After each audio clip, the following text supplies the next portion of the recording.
Hello everyone, welcome to Fullmoon Movies. Equilibrium, directed by Kurt Wimmer in 2002, stands out in the dystopian science fiction genre by melding high concept storytelling with intense action sequences. The film stars Christian Bale as John Preston, Taye Diggs as partner Brent, and Sean Bean as the rebellious Partridge. Now, these characters are enforcers in a society that bans emotions and the artistic expressions that could evoke them under the governance of a totalitarian regime. Christian Bale's character as John Preston is particularly well developed. He transitions from a top ranking enforcer who rigidly upholds the law to someone who experiences a profound transformation upon skipping a dose of the emotional suppressing drug Prosium. Now, this change is marked by a growing internal conflict as he starts to feel emotions, leading to a powerful narrative arc that explores themes of oppression, humanity, and rebellion.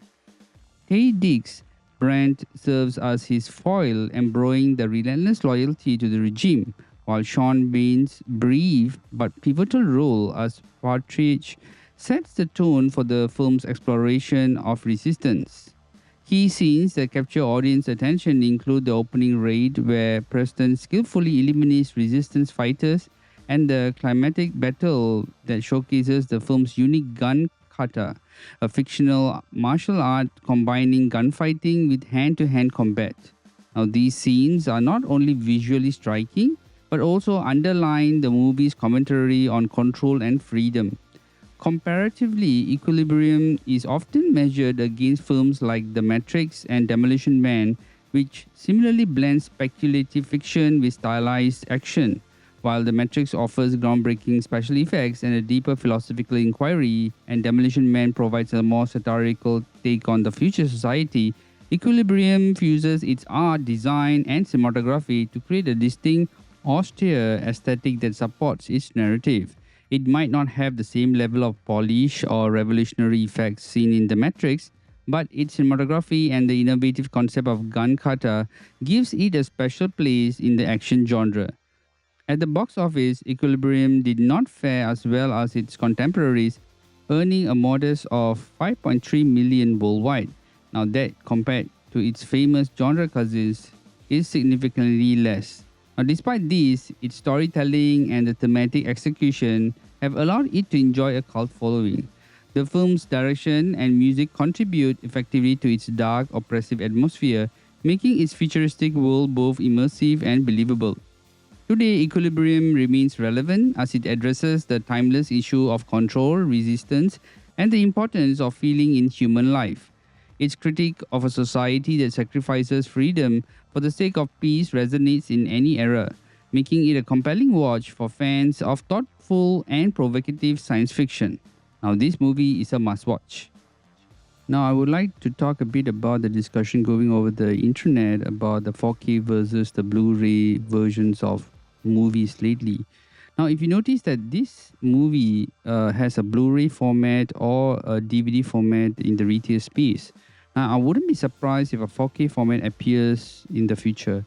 Lately, there have been many YouTube reviews of newly released 4K movies of older titles where they praise a lot about the 4K format against the 1080p Blu-ray. Now, while I do purchase 4K formats of some movies, I check if the movie has been remastered in terms of color grading or have Dolby Atmos features, or whether it also includes other bonus features that surpasses the Blu-ray version. Now, that's my criteria when I'm looking for some of the movies that I would really love to watch. Now, however, if you have the Blu-ray format of this movie, I suggest just keep it. In fact, keep your Blu-rays in 1080 format unless you really need to spend that extra money on the 4K.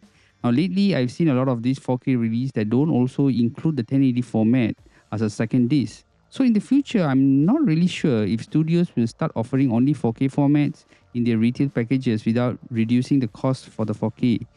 So there has also been a lot of criticism of the Blu-ray over the 4K. Now, technically, the idea that 4K has superior resolution might be right on paper, but depending on your TV example, OLED screens versus LED or mini LED, Dolby Vision capabilities, and even the color processors in your TV, like what Sony has. Now, all these settings make a big difference when you're watching a 1080p Blu-ray or a 4K. So, if you really find a 1080p Blu-ray format of your favorite movie, just keep that. On many occasions, when you immerse yourself in good stories, you really don't think about the lack of resolution on these formats. I personally have found times that when a 1080p Blu ray is equally well balanced compared to a remastered 4K movie of the same film. Now, nevertheless, enjoy watching Equilibrium in any format, whether it's a DVD or Blu ray, and it's definitely a must watch.